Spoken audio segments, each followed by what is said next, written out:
تو وہ قضا نماز کب تک پڑھ سکتے ہیں ہم؟ اچھا، فجر کی قضا کب تک پڑھ سکتے ہیں؟ ٹھیک ہے، بہت شکریہ آپ کی کال کا. اور یہ فرمائیے گا عالمہ صوبیہ کہ اب یہ بھی ہوتا ہے جس طرح سے نماز کے حوالے سے بتایا کہ ایک ہی صورت بار بار اس کی تکرار کی جا سکتی ہے، لیکن زیادہ بہتر یہ کہ آپ صورتیں یاد کریں اور زیادہ افضل اور اچھا طریقہ ہے. یہ فرمائیے تلاوت کلام پاک میں یا نماز کے دوران صورتوں کی جو ترتیب ہے، نماز میں بھی ایسا ہوتا ہے کہ آگے پیچھے ہم الٹ دیتے ہیں ترتیب کو، اس کا کیا شرعی حکم ہے؟ فرمائیے گا. دیکھیں اس میں یہ ہے کہ اگر کوئی تلاوت قرآن کر رہا ہے اور ترتیب وار وہ قرآن ختم کرنا چاہتا ہے تو اس میں ترتیب کو قائم رکھنا واجب قرار دیا گیا ہے. اچھا. اگر آگے پیچھے کرے گا تو یہ گناہ گار ہوگا. اس کے علاوہ جیسے ہم ہوتا ہے وظیفے کے طور پہ کچھ صورتیں پڑھتے ہیں، جیسے سورہ ملک لوگ پڑھتے ہیں رات میں، سورہ واقعہ پڑھتے ہیں، ان میں ترتیب کا لحاظ رکھنا اولا اور انسب تو ضرور ہے، لیکن یہاں پہ گناہ کا کوئی تصور موجود نہیں ہے. صحیح ہے. اب آ جاتے ہیں نماز میں. تو نماز میں ایک شفع یعنی کہ 2 رکعتیں، ان کے اندر ترتیب کا لحاظ رکھنا ضروری ہوتا ہے، چاہے پہلی دوسری ہو چاہے تیسری چوتھی ہو، تو ان میں ترتیب کا لحاظ رکھنا ہوگا. البتہ اگر خلاف ترتیب کسی نے پڑھا تو یہ جان بوجھ کر پڑھا تو یہ مکروہ تحریمی ہے. اس سے نہ صرف یہ کہ اس کے مطلب فرض تو ادا ہو جائیں گے، لیکن انسان گناہ گار ہوگا، اس سے توبہ کرنا بھی لازم ہوگا اور نماز کا اعادہ بھی واجب ہوگا. یعنی پوری زندگی میں کبھی بھی یہ والی نماز ان کو لیے ریپیٹ کرنا یہ ان پہ واجب رہے گا، دہرانی پڑے گی. جی، یہ دوران نماز ترتیب چینج کرنے کا حکم شرع ہے. صحیح. اور جو بہنیں یعنی تلاوت ویسے کرتی ہیں یا اکثر ہم یہ کرتے ہیں نا کہ پنج سورہ لیتے ہیں اور اس میں جو صورتیں ہیں ان کو باقاعدگی سے پڑھتی ہیں، بہت سی بہنوں کی یہ بھی عادت ہوتی ہے شام میں عصر کے بعد یا فجر کے بعد، اس طریقے سے نماز کے بعد. تو یہ اس حوالے سے آپ کو اور کچھ کہنا چاہ رہی ہیں تو فرمائیے گا. جی بس اس پہ یہی عرض کرنا چاہ رہی ہوں کہ ترتیبوں کو اگر ترتیب ہے صورتوں کی تو اسی انداز سے آپ رکھیں. یہ شریعت کو محبوب ہے، پسندیدہ چیز ہے، کیونکہ نبی کریم صلی اللہ علیہ وآلہ وسلم بھی جب دور فرمایا کرتے تھے رمضان میں، تو جو آج ہمارے پاس ترتیب موجود ہے اسی ترتیب سے سرکار دور فرمایا کرتے تھے. تو سنت کی ادائیگی کی نیت بھی کر لیں تو ثواب بھی آپ کا بڑھ جائے گا. لیکن اگر یہ ہے کہ ویسے ہم وظیفے کے طور پر کر رہے ہیں، جیسے عشاء کے بعد عموماً لوگ سورہ واقعہ پڑھتے ہیں یا جو ہے سورہ ملک وغیرہ پڑھتے ہیں، تو ان میں اگر ترتیب آگے پیچھے ہو جائے تو اس میں کوئی حرج نہیں ہے شرعی. صحیح ہے. جی مفتی صاحب سے بھی جواب لے لیتے ہیں. مفتی صاحب، حضرت یہ ارشاد فرما دیجئے نماز کی صورتوں کی ترتیب کے تعلق سے آپ کیا فرمائیں گے؟ دیکھیں، نماز میں صورتوں کی ترتیب ملحوظ رکھنا ضروری ہے، اور نماز کے علاوہ بھی صورتوں کی ترتیب ملحوظ رکھنا ضروری ہے، اور صورتوں کی ترتیب بدل کے جو پڑھنا ہے اس پہ تو باقاعدہ وعید بھی ارشاد فرمائی گئی ہے. لیکن یہاں یہ پیش نظر رہنا ضروری ہے کہ ایک ہوتے ہیں واجبات صلاۃ، نماز کے واجبات، اور ایک ہوتے ہیں واجبات تلاوت، واجبات قراءت. تو یہ جو صورتوں کی ترتیب ہے یہ واجبات صلاۃ میں سے نہیں ہے، یہ واجبات قراءت میں سے ہے، واجبات تلاوت میں سے ہے. تو کرنا تو نہیں چاہیے، صورتوں کی ترتیب کو الٹنا نہیں چاہیے. اگر الٹایا جان بوجھ کر تو یہ گناہ ہے، اس سے توبہ لازم ہے. لیکن نماز کا اعادہ ہوگا یا نہیں ہوگا؟ تو نماز کا اعادہ لازم نہیں ہوگا، کیونکہ نماز کا اعادہ لازم ہوتا ہے واجبات صلاۃ میں خلل پر، جبکہ یہ واجبات تلاوت میں سے ہے، واجبات قراءت میں سے ہے. تو اگر یہاں ترتیب الٹائی ہے تو صرف توبہ کرے گا، نماز کے اعادے کی حاجت نہیں، نماز ہو گئی.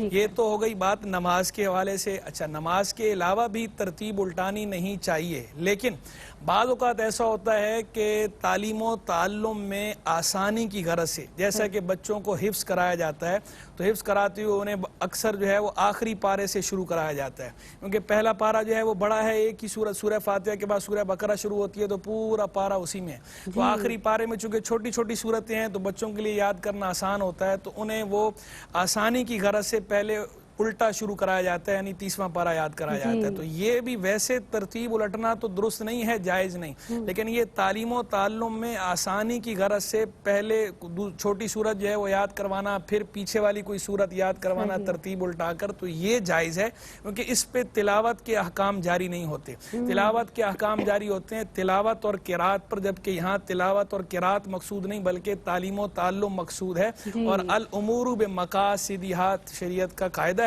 جہاں قصد بدل جاتا ہے، ارادہ بدل جاتا ہے، نیت بدل جاتی ہے، وہاں حکم بھی بدل جاتا ہے. ٹھیک ہے، ایک سوال اور بھی حضرت، لیکن ایک کال شامل کرتے ہیں. السلام علیکم ورحمۃ اللہ وبرکاتہ.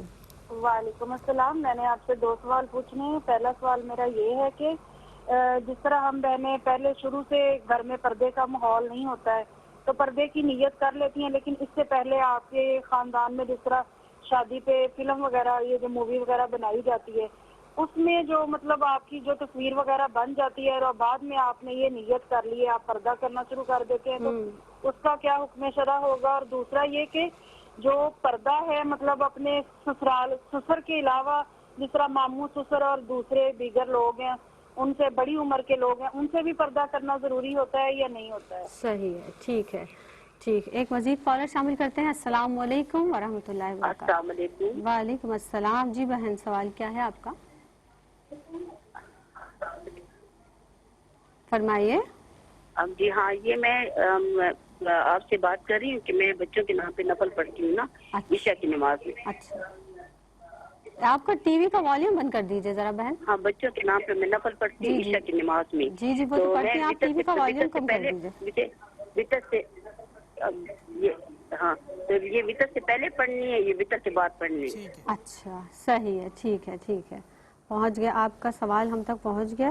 تو حضرت یہ ارشاد فرمائیے گا کہ صورتوں جو 2 رکعت میں ایک ہی صورت اگر بار بار اس کی تکرار کی جائے, فرمائیے گا اس حوالے سے بھی, اور نماز میں جو صورتوں کا پڑھنا ہے اس تعلق سے, مخصوص صورتیں جو نماز میں پڑھی جاتی ہیں اس کے تعلق سے بھی کیا شرعی حکم ہوگا؟ دیکھیں, جہاں تک صورتوں کی تکرار کی بات ہے تو نوافل میں اور سنن میں تو تکرار میں کوئی حرج نہیں ہے, اور فرائض کی جہاں تک بات ہے تو فرائض کے اندر اگر بندے کو اور صورتیں یاد ہوں تو پھر اس صورت میں تکرار نہیں کرنا چاہیے, دیگر صورتیں جو اسے یاد ہیں وہ پڑھنی چاہیے, کیونکہ سارا قرآن ہی برکت والا ہے, سارا قرآن ہی خیر ہے, تو سارے قرآن سے برکت لے, جہاں جہاں سے یاد ہے انسان جو ہے وہ وہاں سے پڑھے. لیکن اگر بالفرض کسی کو یاد نہیں ہے, صورت یہ ایک یاد ہے یا چند مخصوص صورتیں یاد ہیں, اس کے علاوہ یاد نہیں, تو اسی وجہ سے وہ اس کی تکرار کرتا ہے فرائض کے اندر, تو اس صورت میں بھی حرج نہیں. صحیح. حضرت درست مخارج کے حوالے سے آپ فرما چکے ہیں, درست مخارج کے حوالے سے جو ہے وہ بات پوچھی نہیں گئی, تو ابھی جی آپ دوبارہ اس پہ گفتگو کر دیتے ہیں کہ درست مخارج میں یہ ہے کہ دیکھیں, ما تجوز بہ الصلاۃ, اتنی قرات کہ جس سے نماز جائز ہو جائے. اور نماز کس سے جائز ہوتی ہے؟ نماز جائز ہوتی ہے کہ حروف کے مابین بنیادی فرق جو ہے وہ فرق ہو, یعنی ہا اور ہا کا فرق ہو, یہ فرق ملوز رکھنا, قاف اور کاف کا فرق ملوز رکھنا, یہ جو بنیادی فرق ہیں موٹا موٹا, یہ فرق ملوز رکھنا ضروری ہے. اتنی قرات سیکھنا بھی ضروری ہے, اور اگر کوئی اس فرق کو بھی ملوز نہیں رکھتا, یعنی پورا مکمل قاری ہونا, مقری ہونا, مجود ہونا تو ضروری نہیں, لیکن اتنی بنیادی قرات کہ جس سے نماز درست ہو جائے, مخارج ٹھیک ہو جائیں, مکمل اعلیٰ نہ بھی ہوں تو بنیادی ٹھیک ہو جائیں, یہ ضروری ہے. کوئی یہ بھی نہیں کرتا تو اس کی بہرحال نماز نہیں ہوتی. لیکن اگر اس کے پہلے سے اس نے تربیت حاصل نہیں کی تھی اور اب کوشش کر رہا ہے, ٹھیک کر رہا ہے, سدھار رہا ہے, تو زمانہ کوشش میں جو نمازیں پڑھے گا انشاءاللہ اللہ کی رحمت سے امید ہے کہ اس پہ مواخذہ نہیں ہوگا, وہ قبول ہو جائیں گے انشاءاللہ. ایک کالر شامل کر لیتے ہیں. السلام علیکم ورحمۃ اللہ. وعلیکم السلام ورحمۃ اللہ.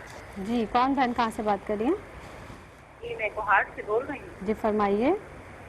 جی میرا سوال یہ ہے کہ یہ جو دیوار پہ جو جالی جو ہوتے ہیں, جی جی, تو ہم جب یہ جالی ہٹاتے ہیں تو اس میں اکثر جو یہ مکڑی ہیں تو وہ مر جاتی ہیں نا, تو اس کا ہٹانا تو نہیں ملے گا؟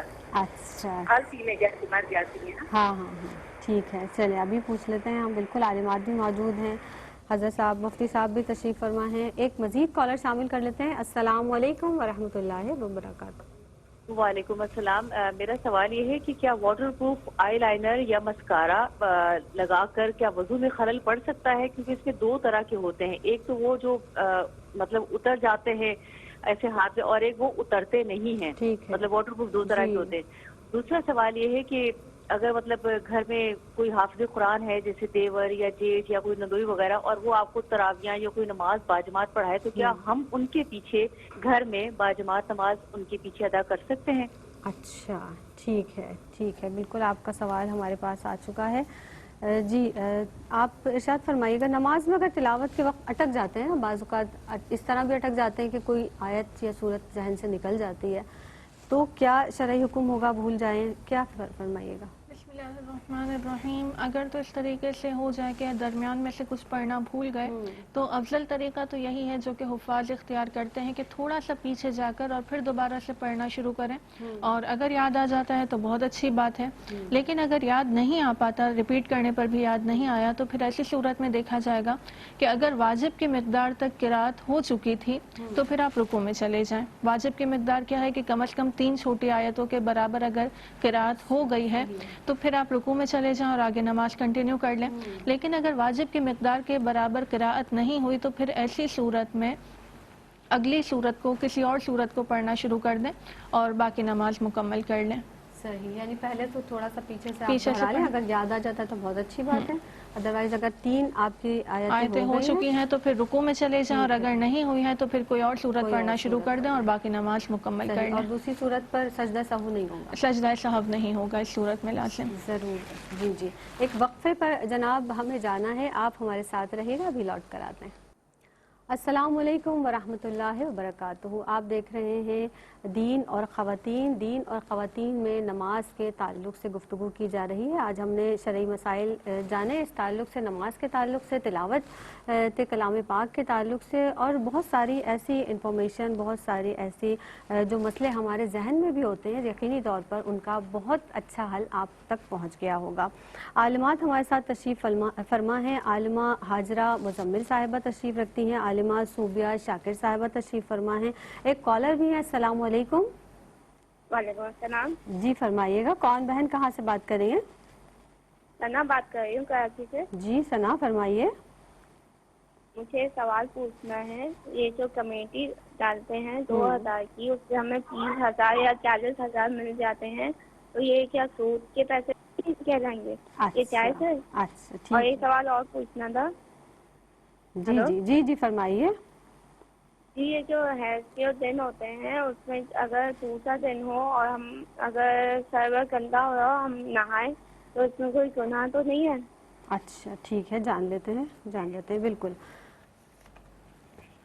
جی کافی کالرز کے سوال بھی صوبیہ ہمارے پاس موجود ہیں.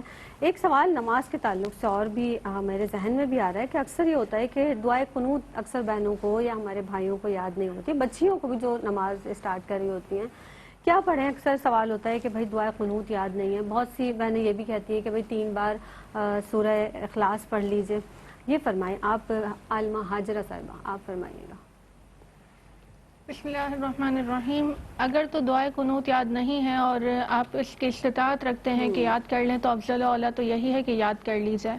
لیکن جب تک یاد نہیں ہوتی تو پھر ایسی صورت میں 3 مرتبہ اللہم اغفر لی آپ قرات کریں. اس کے بعد اللہ اکبر کہہ کر 3 مرتبہ اللہم اغفر لی کہہ لیں تو یہ دعائے قنوت کی جگہ پر کافی ہو جائے گا. اور اگر چاہیں تو اور کوئی قرآنی دعا یا پھر جو دعائیں معصورہ ہیں یعنی جو قرآن یا حدیث سے ثابت ہونے والی دعائیں ہیں وہ بھی پڑھی جا سکتی ہیں، جیسے ربنا آتنا والی دعا یا اس طرح کوئی بھی دعا اگر یاد ہے تو وہ پڑھی جا سکتی ہے. اور اگر کسی کو وہ بھی یاد نہیں ہے تو اللہم اغفر لی کہنے سے ان کا واجب ادا ہو جائے گا، 3 مرتبہ کہا جائے گا. ٹھیک ہے، واجب ادا ہو جائے گا، لیکن زیادہ بہتر یہ ہے کہ اس دوران آپ دعائے قنوت یاد کریں تو زیادہ اچھی بات ہے. ٹھیک ہے، کالر کے کچھ سوال ہمارے پاس موجود ہیں. یہ ارشاد فرمائیے گا. مفتی صاحب آپ کے جانب بڑھیں گے. مفتی احسن نوید نیازی صاحب تشریف فرمائیں. حضرت یہ ارشاد فرمائیے گا کہ پہلی کالر تھی لاہور سے، انہوں نے کال کی تھی کہ چیزوں پر نام لکھا ہوتا ہے، پھر ان کا کیا حکم ہے؟ انہیں کبھی ہم باہر ردی میں بھی دے دیتے ہیں. سب سے پہلے تو انہیں کاٹ کے وہ کہہ رہی تھی کہ ہم اکثر بہنیں ایسا کرتی ہیں کہ رکھ لیتی ہیں. کیا حکم ہے اس تعلق سے؟ یہ ارشاد فرمائیے. بندہ جتنا ادب کرے اتنا اچھا ہے. با ادب با نصیب. جتنا گڑ ڈالیں گے اتنا میٹھا. جتنے بھی حروف تہجی ہیں ان سب کا ادب ہے کہ سارے کے سارے قرآن مجید فرقان حمید میں استعمال ہوتے ہیں عربی کے حروف تہجی. تو اگر بندہ ادب کرتا ہے کوئی اور حروف کاٹ کے رکھ لیتا ہے تو بہت اچھے، سبحان اللہ. لیکن اگر جو ہے کوئی اس کو اس طرح بیچ بھی دیتا ہے اور مقدس کلمات نہ ہوں، قرآنی آیات نہ ہوں یا مقدس کلمات نہ ہوں، مقدس نام نہ ہوں، جیسے محمد، احمد، عبداللہ، عبد الرحمن، چونکہ اس میں جلالت آ گیا اور آگے جو اللہ کا نام رحمان آ گیا، اگرچہ عبد کی اضافت کے ساتھ ہے لیکن چونکہ اللہ کا نام موجود ہے. تو اس طرح کے مقدس کلمات اگر نہ ہوں اور اس صورت میں کوئی دے دیتا ہے تو اس میں بھی مضایقہ نہیں، حرج نہیں ہے. ٹھیک ہے. اچھا ہماری ایک بہن یہ فرما رہی تھی کہ ایسے اگر نام ہم بابرکت رکھ لیں، جیسے علی ہے، حسین ہے، حسن ہے، فاطمہ ہے، اب واش روم میں چھوٹا بچہ ہے، نہلا رہی ہیں، اس کا نام لے سکتی ہیں، کیا کریں گے؟ وہاں بھی بچنا بہتر ہے. ادب کا تقاضا تو یہی ہے کہ اس طرح کے بابرکت نام، مقدس نام اس مقام پر نہ لیے جائیں. وہاں بیٹا کہہ لیں، بیٹی کہہ لیں، اس طرح کے جملے بولے جا سکتے ہیں، حرج نہیں. بیٹا یا بیٹی کہہ کے پکار لیں، اصل نام سے گریز کریں. ٹھیک ہے. قبرستان میں جگہ انہوں نے کہا کہ قبرستان تو ظاہر ہے ایک ایسی جگہ ہے لیکن وہاں پر لوگ احاطہ بنا لیتے ہیں یا قبور کو خرید لیتے ہیں، کیا فرمائیے گا شرعی حکم؟ دیکھیں اگر کوئی جگہ جو ہے ان کی اپنی خریدی ہوئی جگہ ہے، اپنی ذاتی ملک کے اندر جگہ ہے، خریدی ہے یا وراثت میں ملی ہے یا باقاعدہ جو ہے وہ انہیں الاٹ کی گئی ہے جو متعلقہ ادارے ہیں ان کی طرف سے، تو اس صورت میں تو اس میں چار دیواری بنانے میں حرج نہیں ہے. لیکن اگر جو ہے وہ جگہ خریدی ہوئی نہیں ہے، وقف کی جگہ ہے اور کسی اور کی جگہ ہے اور اس کے اندر جو ہے وہ بغیر خریدے اسے اس طرح زبردستی قبضہ کرنا جیسا کہ ہمارے یہاں بعض لوگ اس طرح کرتے ہیں، تو اس کی شرعاً اجازت نہیں ہے. یہ گناہ ہے اور اس پہ تو باقاعدہ زمین غصب کرنے کی جو وعیدیں ارشاد ہوئی ہیں وہ اس پہ بھی صادق آتی ہیں، زمین غصب نہیں کرنی چاہیے. یعنی زندگی میں مکانات پہ تو قبضہ کریں، مرنے کے بعد قبور تو چھوڑ دیں کم از کم. ٹھیک ہے. اچھا شبانہ بہن ہماری پوچھ رہی تھی کہ جب وضو کر رہے ہیں تو واش روم میں اگر وضو کر رہے ہیں کلمہ پڑھیں واش روم میں دوران وضو تو کیسا ہے، شرعی حکم کیا ہوگا؟ دیکھیں بہتر یہ ہے کہ کلمہ طیبہ نہ پڑھا جائے واش روم میں. لیکن اگر جو ہے وہ واش روم بعض اوقات ایسا ہوتا ہے واش روم جو ہے وہ بہت زیادہ بڑا ہوتا ہے اور وہ ایریا دوسرا الگ ہوتا ہے اور وضو کے لیے الگ سے باقاعدہ جگہ بنی ہوئی ہوتی ہے اور وہ اس سے سیپریٹ ہی ہوتی ہے، ہوتا یعنی ایک ہی کمرہ ہے لیکن اس کے اندر جگہ بہت زیادہ سیپریٹ ہے اور وہ دور جگہ ہے اور اس کے اندر اگر اس نے اس طرح پڑھ لیا تو گناہ بھی نہیں ہے. لیکن ویسے بہتر یہ ہے کہ واش روم کے اندر کلمہ طیبہ وغیرہ زبان سے نہ پڑھا جائے، کوئی دل میں پڑھنا چاہے تو پڑھ لے، حرج نہیں.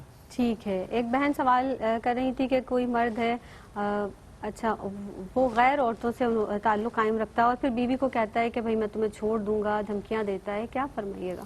یہ تو اس کا فعل جو ہے بہت غلط ہے، شنیع ہے، اس کی شناعت اور قباحت تو بالکل جگ ظاہر ہے. اس پہ کیا کوئی کامنٹ کرنا. بس بہن کے لیے وظیفہ یہ ہے کہ وہ 20 مرتبہ بسم اللہ الرحمن الرحیم پڑھ کے پانی پہ دم کر دیا کریں، اول آخر دروشی پڑھ لیا کریں، دعا بھی مانگا کریں اور وہ پانی جو ہے وہ شوہر کو پلائیں. لیکن شوہر کے سامنے یہ نہ پڑھیں کیونکہ شوہر کے سامنے پڑھیں گی تو وہ سمجھیں گے کہ شاید میرے اوپر کچھ کر رہی ہیں. تو ویسے یہ پڑھ لیا کریں تو انشاءاللہ امید ہے کہ ان کی بری عادت جو ہے وہ اللہ کی رحمت سے چھٹ جائے گی. ٹھیک ہے.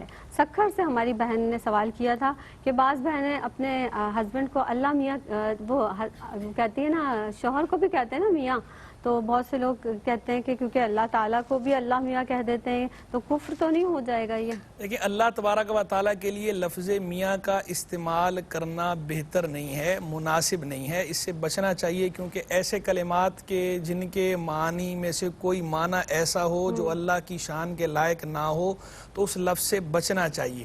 اس کو باقاعدہ جو ہے وہ فقہائے اسلام نے بھی اپنی کتابوں میں بیان کیا ہے، متکلمین اسلام نے بھی بیان کیا ہے. اور چونکہ لفظ میاں جو ہے وہ جس طرح بڑائی کے لیے استعمال ہوتا ہے تو ایسی میاں شوہر کے معنی میں بھی استعمال ہوتا ہے اور شوہر کا معنی ظاہری بات ہے یہ اللہ کے لیے محال ہے، تو اس لیے اللہ کے لیے لفظ میاں کے استعمال سے بچنا چاہیے. لیکن اگر کوئی اللہ کے لیے لفظ میاں استعمال کرتا ہے تو یہ گناہ نہیں ہے، چہ جائے کہ کفر ہو، یعنی یہ گناہ بھی نہیں ہے، صرف خلاف اولا ہے.